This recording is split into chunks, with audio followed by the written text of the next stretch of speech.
Ahora nos dedicamos a la digestión de proteínas. Pero antes vamos a ver hechos muy interesantes. Ustedes van a tener que atender diferentes pacientes con diferentes costumbres, con diferentes características de vida, con diferentes dietas. ¿Por qué ocurre todo esto? Y en cualquier parte del mundo. Veamos. En la taxonomía comenzamos desde el origen de la vida, desde microorganismos, ¿sí?, que cada vez se van haciendo más complicados, y empezamos desde las plantas, desde las bacterias, parásitos, desde procariotes, y vamos a ir aumentando este espectro grande de nuestra vida y de los diferentes alimentos que podemos consumir de todo aquello. Ya les había anticipado antes de que podemos consumir verduras, pero no solamente de verduras vamos a vivir. Van a combinar con dietas, digamos, con pescados, pero a veces no tiene ni esto ni los pescados. Pero también vamos a comer muchos microbios. Podemos comer con el nombre de mariscos también. Y poco a poco en la evolución de la especie, vamos a ver que algunos grupos humanos también van a comer murciélagos, ya lo han visto, ya lo han escuchado. Van a comer ratas y ratones, depende mucho de la necesidad de vida. Y así poco a poco vamos a llegar hasta los monos y obviamente el pariente más cercano de los monos, el hombre. Entonces, mire, el hombre puede comer absolutamente todo esto. Entonces, en esta última temporada, el mundo entero está siendo sometido a una serie de publicidades y de propagandas de gente que se cree con el derecho de la verdad y cambiando la dieta de las personas. Ustedes han escuchado veganos, no veganos, vegetarianos, han escuchado gente que recomienda no tomar leche. Y existen ahí muchos tutoriales de gente que dice que puede curarse con orinoterapia. Muy bien, lo primero que tiene que hacer una buena nutricionista es respetar cualquier característica de vida que tengan las personas, porque van a tener absolutamente de todo.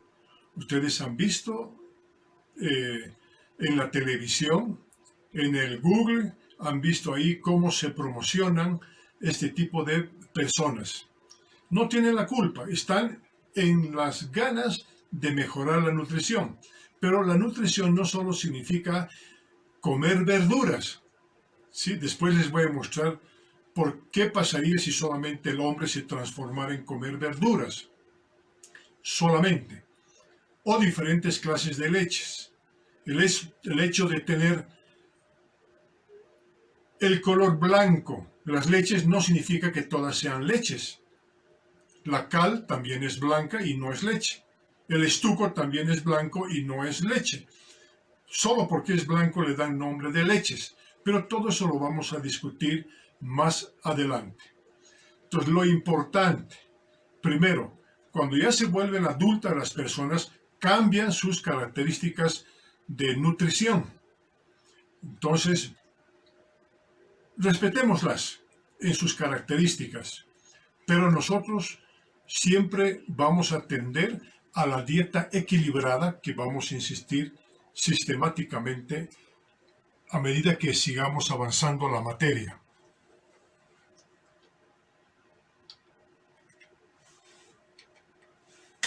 Muy bien. En la antropología del desarrollo de los dientes, ¿qué quieren ser ustedes de acuerdo a estas arcadas? Podemos decir vegetarianos o quieren ser carnívoros.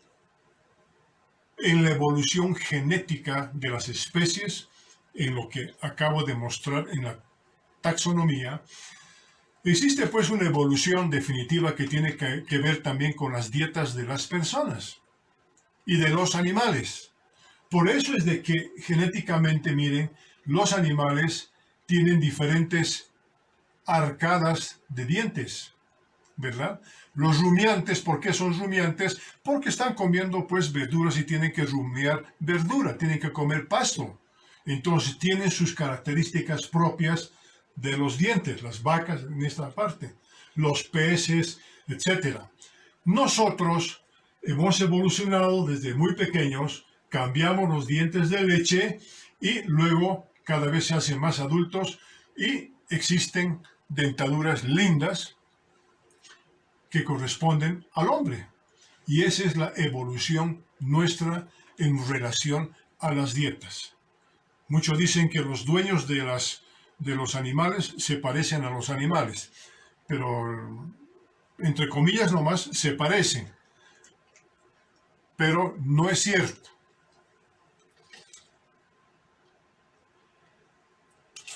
¿Qué es lo que sucede en nuestro tema de proteínas? Nosotros vamos a comer todo tipo de proteínas, absolutamente todo tipo de proteínas. Esas proteínas que podemos ingerir solamente les vamos a representar de esta manera y están constituidas por aminoácidos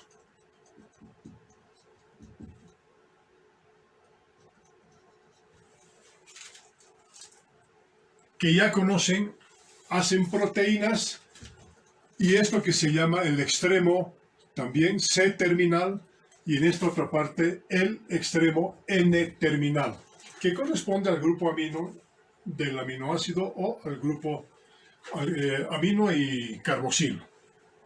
Muy bien. Estas proteínas pueden ser de diferente origen.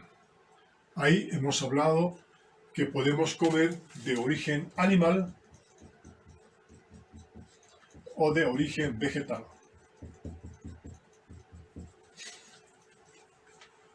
Vamos a mezclar una gran cantidad de proteínas, ¿verdad? Entonces, estas proteínas, piensen, van a ingresar hasta el estómago. Ya dijimos el gran respeto que debemos tener con el estómago, porque el estómago va a segregar nuestro gran ácido. Cuando se junta con el cloro, entonces vamos a tener nuestro gran ácido clorhídrico.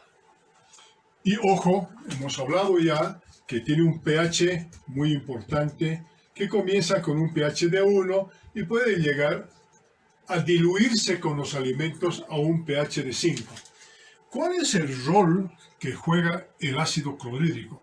¿Cuál es el rol que juega el hidrógeno, el protón? Lo que hace a estas proteínas que hemos comido de la dieta es, primero,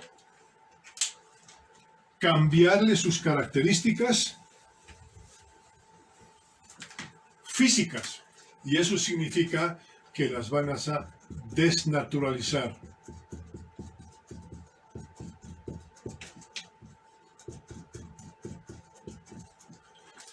En la medida en que vayan cambiando las características de las proteínas, se van a precipitar.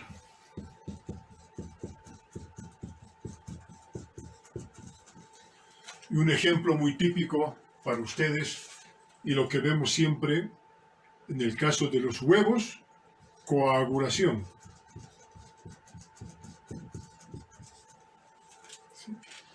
Piensen en la leche. Si comen proteínas de la leche, finalmente van a coagular y eso se llama lo que conocen con nombre de cuajo. Es decir, la proteína, si fuera de estructura globular, se va a desnaturalizar porque se van a romper los puentes de hidrógeno, ya no van a tener, y empieza a desordenar la proteína. Entonces al final tenemos proteínas con diferente comportamiento, ya se han precipitado o coagulado. Pueden ser estas proteínas, digamos, proteínas de músculo. Entonces, actina, miosina y todo aquello se va a tener todos estos procedimientos físico-químicos. Obviamente, miren, con el ácido clorhídrico, con el ácido, los aminoácidos van a cambiar su carga eléctrica. Puede ser que entren con diferente pH aminoácidos de carga positiva y esto se va a cambiar así como los de carga diferente. Entonces vamos a tener componentes relacionados así o así. En resumen, todo, absolutamente todo, miren, todos los alimentos en el estómago se han transformado en ácidos. Entonces, podemos comer las 4 características de las proteínas. Podemos tener proteínas de estructura primaria, igual van a tener este destino. Secundaria, como aquella que son las fibras, o proteínas fibrilares, igual van a tener ese destino, precipitación, coagulación, o terciaria, en este caso proteína globular, y la proteína globular igual el mismo destino, o cuaternaria.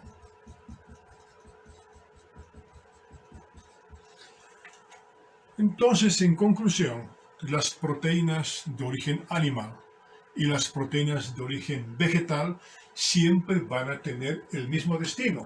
Aquí no hay absolutamente ninguna diferencia de unas con otras.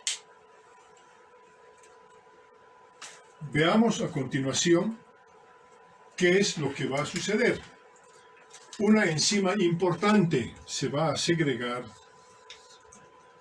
Esa es nuestra estructura de una enzima, la pepsina. Pues la pepsina se va a segregar y va a trabajar en medio ácido. Una enzima que trabaja en un pH ácido. Y después me responderán ustedes por qué la pepsina no se desnaturaliza, no se precipita y no se coagula, y estas otras proteínas sí. Pero ¿por qué la pepsina es una enzima importante que va a trabajar hidrolizando a estas proteínas? A esto es lo que nosotros después llamaremos digestión. Digestión significa hidrólisis. Digestión significa proteólisis de las proteínas. Esta enzima no se segrega en forma activa.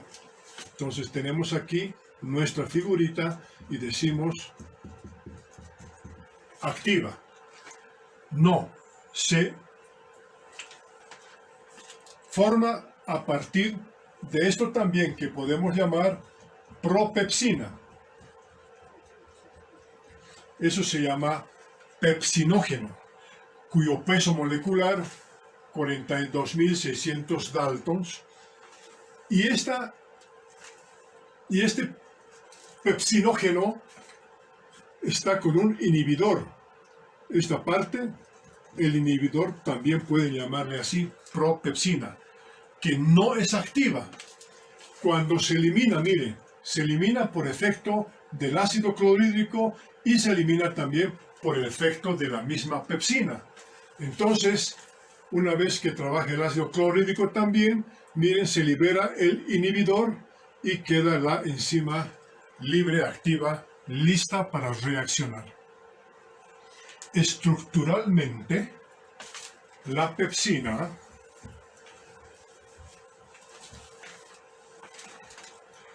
activa se caracteriza porque tiene aquí dos dominios. Ahí pueden decirle en esta parte dominio 1 y en esta otra parte dominio 2. Bien, se caracteriza porque tiene diferentes fuentes de azufre. Aquí tenemos azufres, aquí tenemos azufre, bueno, en varios lugares. Pero la parte importante de lo que hemos hablado en enzimología, que esto se llama el sitio activo. Bueno, en esta parte, entre los dos dominios, está el sitio activo, que es este. Y el sitio activo se caracteriza porque tiene aquí ácido aspartico y dos ácidos asparticos. El ácido aspartico, ya saben que termina en esta forma, con carga negativa. Se llama aspartilproteasa. La pepsina es una proteasa. ¿Qué es lo que sucede? Cuando ingresan los alimentos, cualquiera, todos estos alimentos que tienen proteína, las proteínas entonces lo que hacen es ubicarse de esa manera porque esta enzima va a ir recorriendo el lugar donde vaya a ser su actividad enzimática. Van a realizar su actividad proteolítica. Entonces, esta aspartilproteasa es la que va a empezar a romper los enlaces peptídicos.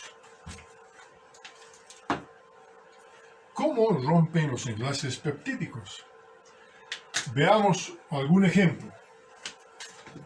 Ustedes pueden practicar con cualquier clase de aminoácidos. Dijimos, este es el extremo N-terminal.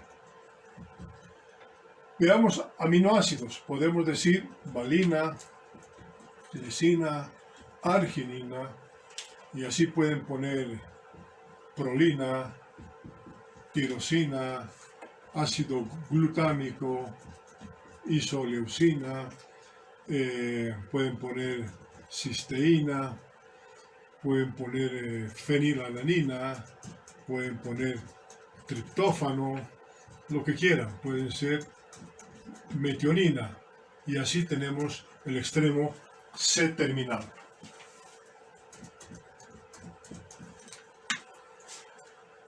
Cualquier proteína. Aquí no, el estómago no pregunta de dónde vino esa proteína. Puede ser de mariscos, puede ser de carne, puede ser de leche, de lo que sea. Muy bien. Ahora, ¿qué es lo que tenemos cuando trabaja la pepsina?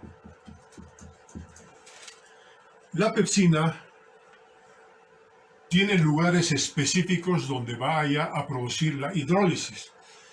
La pepsina trabaja, atención, en el extremo N-terminal donde exista fenilalanina, en el extremo N-terminal donde exista tirosina, en el extremo terminal donde exista triptófano, predominantemente, pero también se ha observado que va a trabajar en el extremo amino donde exista ácido glutámico, extremo donde diga ácido aspartico, en el extremo donde exista la leucina. Hay otros en el extremo N-terminal donde exista metionina. Muy bien. La enzima va a recorrer a las proteínas. Entonces veamos. Aquí no trabaja y sigue recorriendo y encuentra una tirosina hacia el extremo N-terminal y entonces va a hidrolizar a ese nivel. Dice extremo del amino y encontramos ácido glutámico. Luego tenemos otros fenilalanina, entonces trabaja a ese nivel, trabaja fenilalanina, triptófano trabajará a ese nivel y luego también trabaja en metionina. Si quieren pueden hacer también ahí los extremos N-terminal de esa manera a modo de practicar los lugares donde se van a hidrolizar. Muy bien. ¿Cuál va a ser el resultado de todo esto? Entonces, el resultado va a ser que vamos a tener esa clase de péptidos ahora, solamente valina, lisina, arginina y prolina. La tirosina va a quedar libre. Ahí tenemos el ácido glutámico, isoleucina, cisteína. Aquí se ha roto, tenemos la fenilalanina libre, aquí también tendríamos el triptófano libre y finalmente ahí metionina libre. ¿Qué ha pasado con esa proteína? Podemos hablar también de proteínas que comemos con las bacterias, proteínas de los virus. Podemos hablar proteína de todas las comidas contaminadas. Como hemos visto, hay personas que comen gusanos, también decimos proteína de gusanos, proteína de ratas, proteína de ratones, de lo que sea. Pero aquí ya no hay rata ni ratón, nada, sino simplemente son los péptidos libres y no hay forma de que el estómago pregunte o diga de qué pedigrí o de qué fuente alimentaria haya sido. Muy bien. Después de trabajar en el estómago, ¿dónde van a ir los péptidos? Estos péptidos ahora se van al intestino. En el intestino ahora se van a enfrentar al efecto de la tripsina. Esta es la tripsina,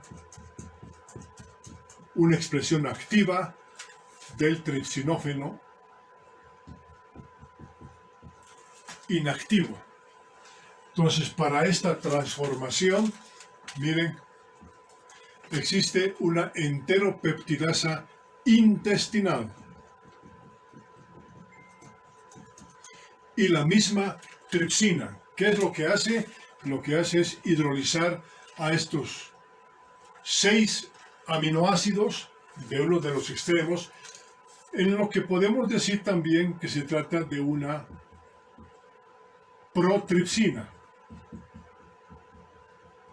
Cualquiera de los dos nombres le va a servir. Lo importante es que uno es inactivo y cuando está ya en el duodeno se transforma en activa. ¿Qué es lo que va a hacer esta tripsina activa? Ahora nos vamos a idear lo siguiente. Como llegan diferentes péptidos, nos inventamos un péptido cualquiera y decimos, por ejemplo, que ha llegado aquí, digamos, ácido aspartico, ácido glutámico, puede ser valina, leucina, hasta ahí.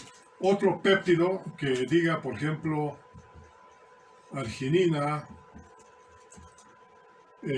metionina, puede ser otra vez ácido glutámico, cisteína, otro péptido con lisina, puede ser lisina otra vez, y si quieren arginina, en fin, pedacitos de péptidos. También imagínense que hay personas a las que hay que operar el estómago, se hacen una gastrectomía por cualquier tipo de enfermedad, puede ser cánceres, puede ser por grandes hemorragias gástricas, pero haya que quitar el estómago. Eso lo hace el cirujano. Y la nutricionista tiene que trabajar sobre esa clase de pacientes. Igual, cuando ingiere los alimentos, miren, pueden tener también diferentes péptidos. Igual se van a hidrolizar en el intestino. Ahora, sobre estos péptidos, ¿qué es lo que trabaja? Aquí entonces trabaja la tripsina. ¿Dónde trabaja la tripsina? Trabaja en los lugares donde exista arginina,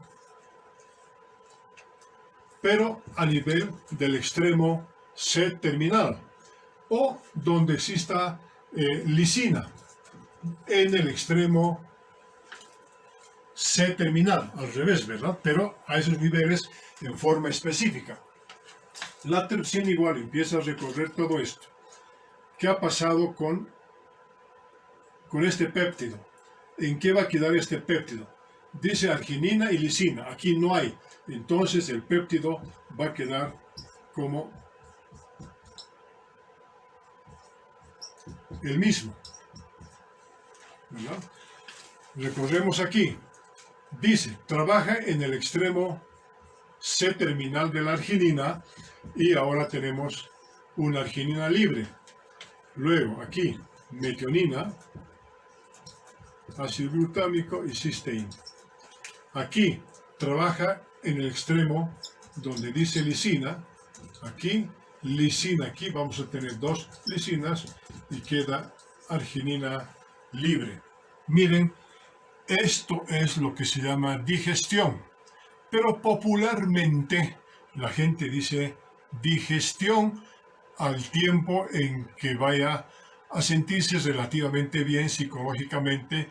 Cuando come algo, dice, se siente como que con una pesadez gástrica porque no está digiriendo bien. No, para nosotros digestión es la parte de hidrólisis. Y aquí es bueno que les mencione también. Mucha gente, y ya se han acostumbrado históricamente y por costumbre, comen papaya. Y dice, la papaya me ayuda a la digestión. ¿Qué piensan? La papaya significa que tiene unas enzimas proteolíticas. Se llaman papaínas, no solamente es una. Las papaínas son diferentes y no solamente tiene la papaya, porque estas enzimas proteolíticas de la papaya sirven para la defensa de la papaya ante microorganismos, que les hace lo mismo a las bacterias, a los virus y a los parásitos. Pero trabaja a un pH de 5 a 7. Cuando la gente come papaya, lo que está comiendo son esas enzimas, papaínas. Entonces las papaínas igual en el estómago se van a desnaturalizar, se van a precipitar. Entonces la papaína famosa ya no tiene acción en el organismo porque si bien trabaja afuera, cuando le ponen cáscara de papaya sobre la carne, ustedes obviamente van a ver que ahí afuera trabaja muy bien porque la carne se vuelve blanda.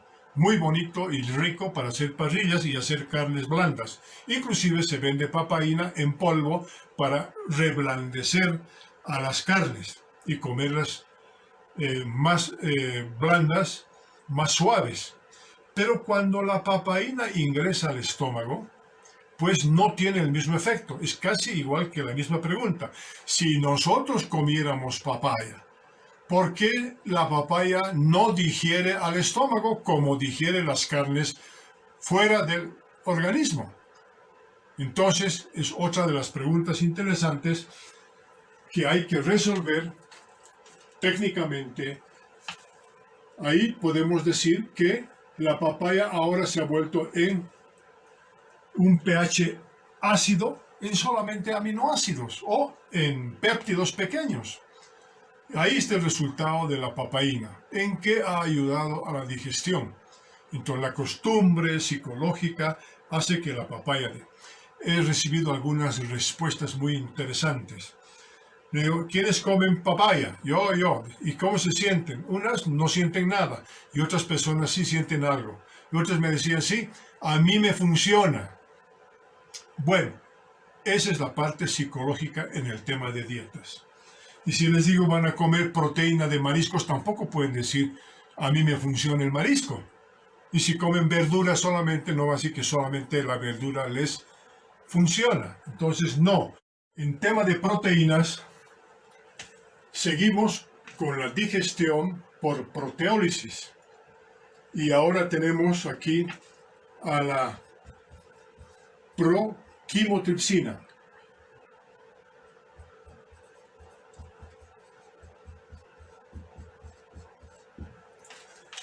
que se va a transformar por efecto de la misma tripsina en la quimotripsina,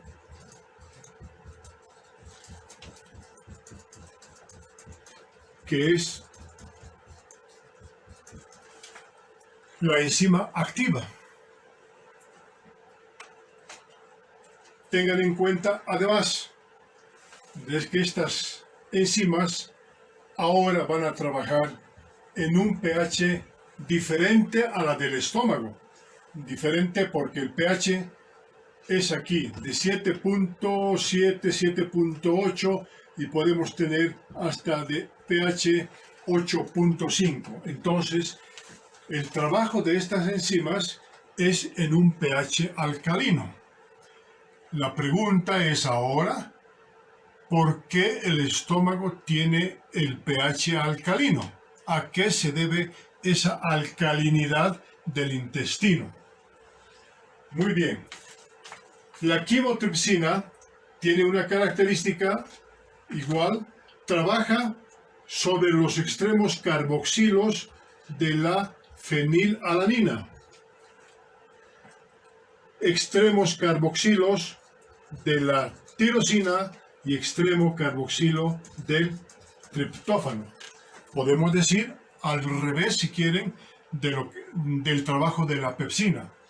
Entonces vamos a ver, este péptido en qué va a resultar. Miren, seguimos con el mismo péptido. Puede ser aquí ácido glutámico, valina, leucina. No pasó nada.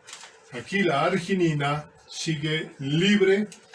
Aquí metionina, ácido glutámico, cisteína. No pasó nada.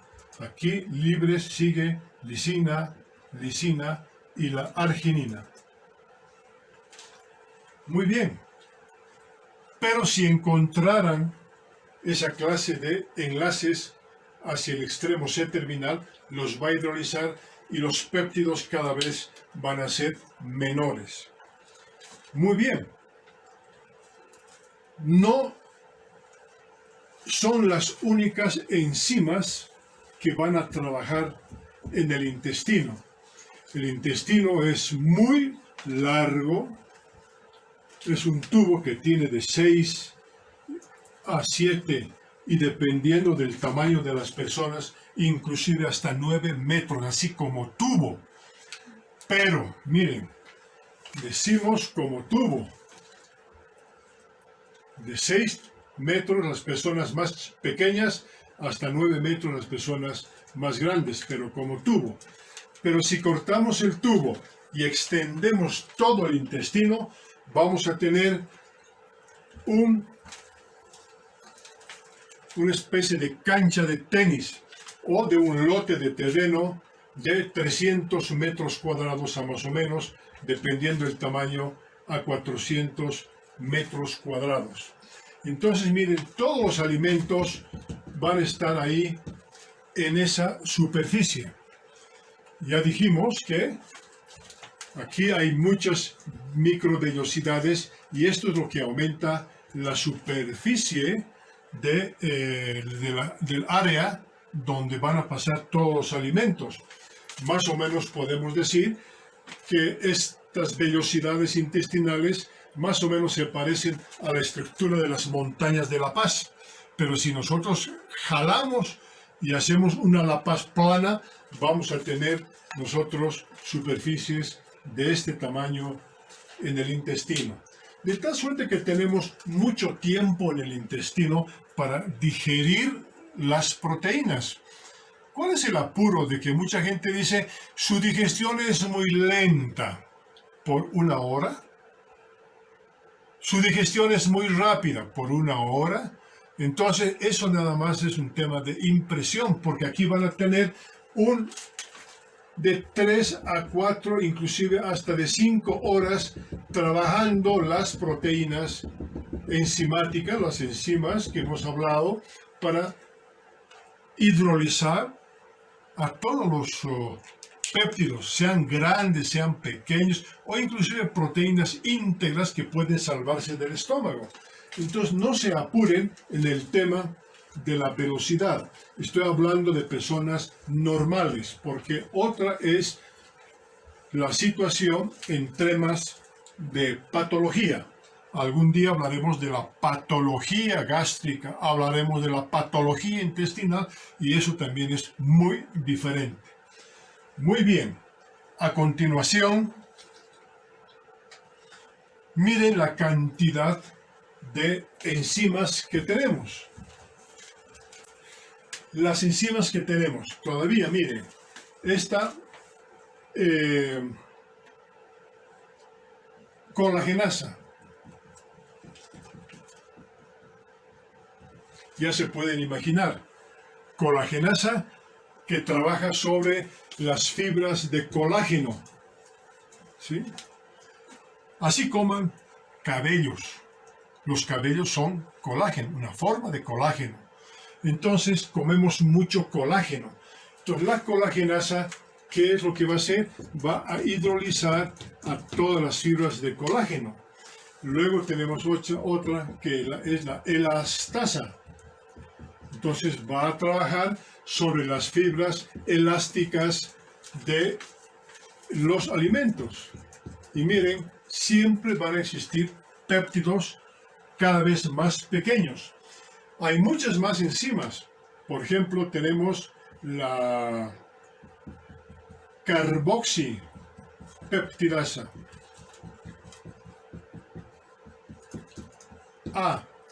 Carboxipeptidasa B. Va a trabajar en los extremos carboxilos de todos los péptidos. Entonces, digamos así, así, así, y entonces las carboxipeptidasas van a empezar a hidrolizar hasta acabar con todo y tener aminoácidos libres. Puede ser aquí de la misma manera. Luego, así como hay carboxipeptidasas, tenemos las aminopeptidasas.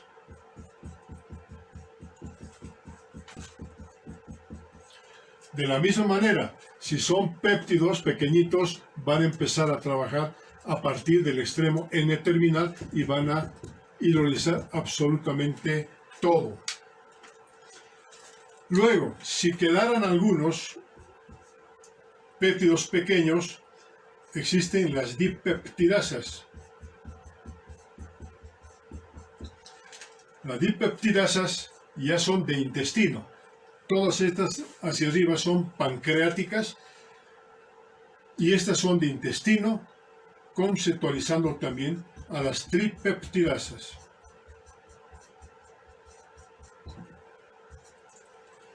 De tal suerte que, al fin de cuentas, ¿qué es lo que vamos a tener en el intestino? En el intestino, lo único que vamos a tener son aminoácidos libres de acuerdo a lo que hayamos comido. Ahora, miren, en el intestino, ¿será que hay alguna pregunta que dice, ¿este aminoácido vino de algún alimento en especial? No, puede ser de plantas, puede ser de mariscos, puede ser de gusanos, puede ser de insectos, porque comemos comidas contaminadas, puede ser de lo que ustedes ahora se pueden imaginar de lo que come la gente, limpia o sucia. Igualito en el estómago y el intestino se va a trabajar para tener solamente aminoácidos libres, de tal suerte que no preguntamos el pedigrí de los aminoácidos.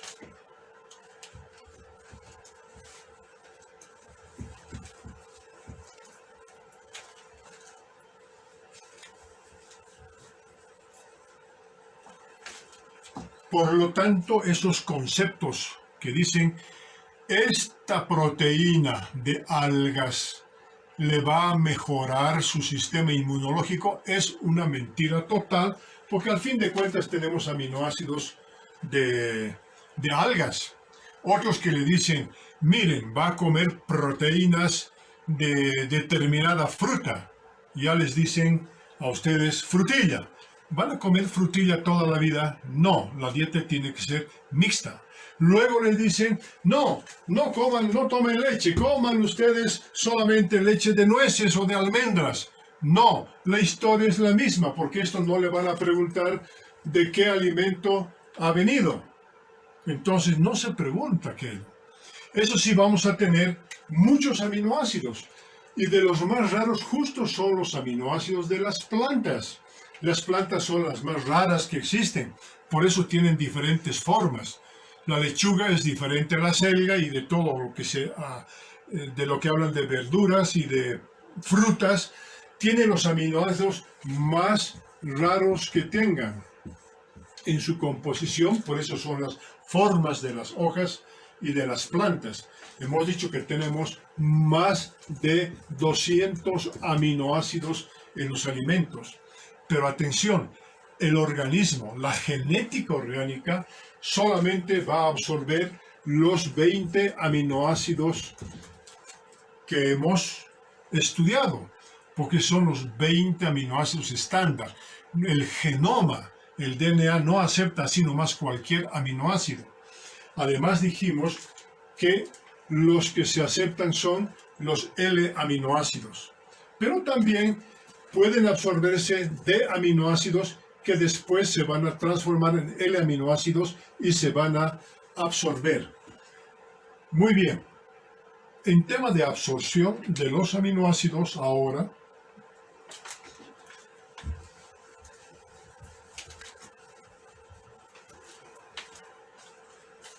se someten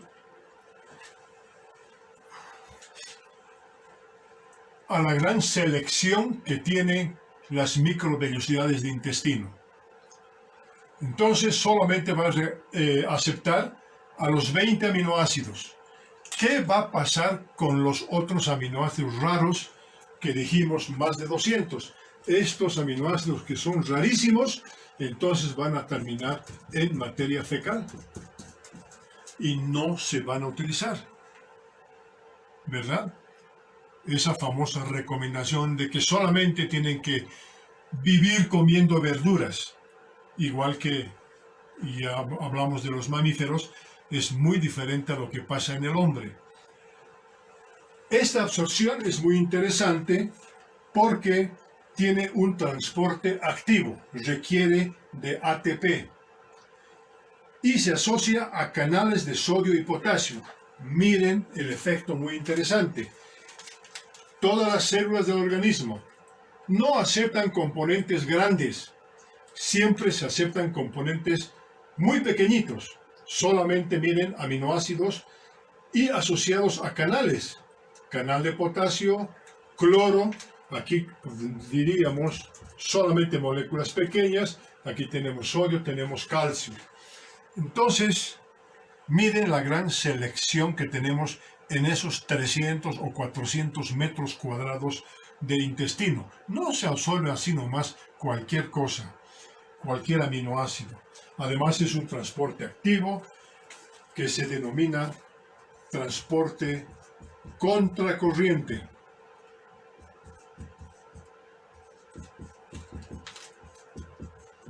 ¿Por qué se llama contracorriente? Porque del lumen del intestino tiene que pasar a un lugar de alta concentración de todo dentro de la célula. Por eso tiene que ser un transporte que utilice energía. Entonces esto se llama cotransporte simplemente o simplemente transporte facilitado.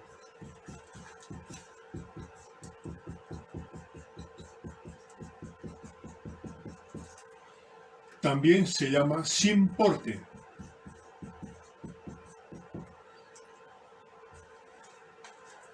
Porque utiliza una proteína transportadora que tiene dos sitios de transporte.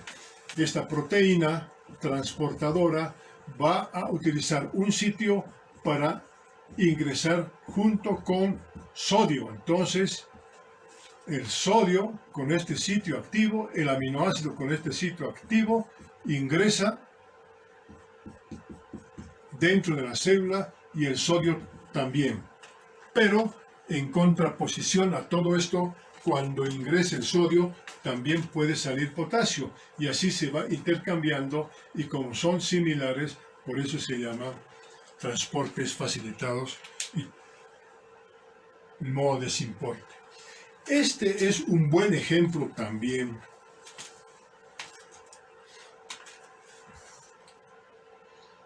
para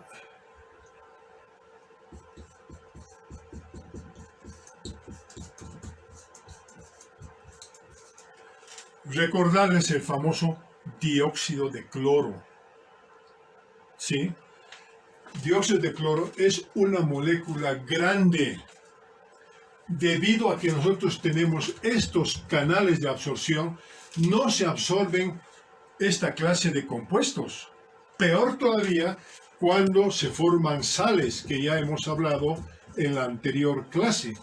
Las sales que se forman en el estómago y las sales que se forman en el mismo intestino no tienen ninguna posibilidad de absorción. Por eso es que refrendamos una vez más de que el famoso tóxico, la famosa lejía, entonces nunca se va a absorber en el intestino. Ahora, ¿qué es lo que va a hacer? Va a intoxicar a las membranas si es que logra intoxicar. Pero lo más probable es que se vaya simplemente por materia fecal en forma de sales, de cloruro de sodio inclusive, la sal común, y los iones clorosos combinados con calcio, con potasio, con lo que sea. Pero este mensaje es muy importante: sales no, dióxido de cloro no, por lo tanto existe un sistema de alto nivel de selectividad.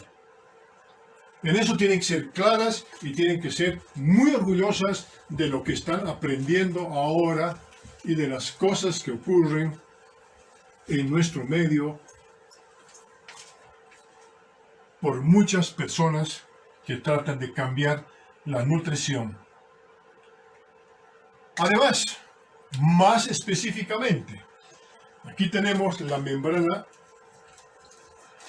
del intestino de esa forma, y tenemos otra forma de transporte a través de glutaminil transpeptidasa, que es otra forma de transporte porque es la que va a captar los aminoácidos y los va a ingresar al interior de la célula. Esto mismo también pasa dentro de las células en otros lugares del organismo, no solamente en el intestino. Aquí dice todos los aminoácidos. Entonces, aquí dice prolina, entonces menos la prolina, pero se absorben absolutamente todos. Es un sistema un poquito más complicado. Aquí utiliza una molécula muy importante que es el glutatión.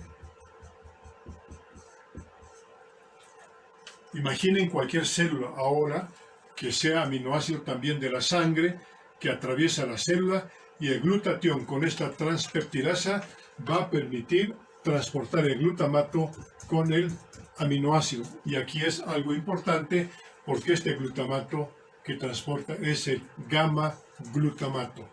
O sea que es en la parte de abajo, por decir algo, del ácido glutámico. El ácido glutámico sabemos que tiene esta fórmula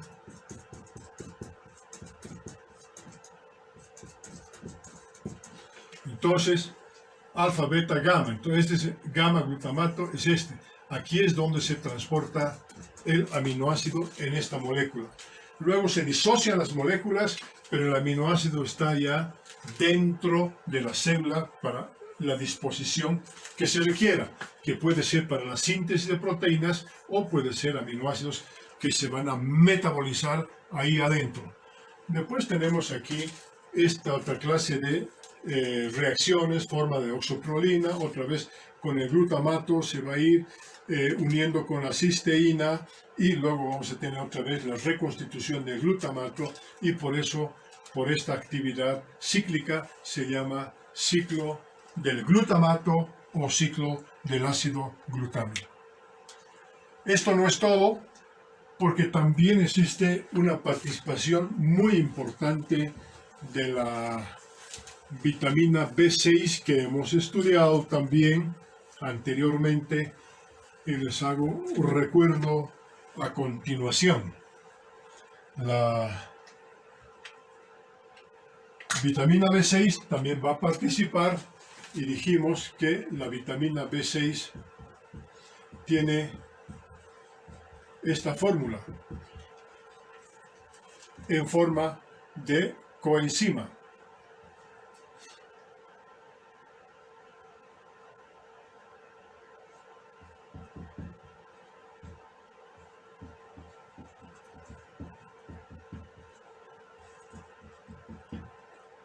¿Se acuerdan? Esto que quedaba como PAL, fosfato de piridoxal, se va a unir al aminoácido y va a formar la base de Schiff. Y en el metabolismo, entonces, esta coenzima ahora, fosfato de piridoxal, va a ser sometido a transaminación, va a ser sometida a decarboxilación,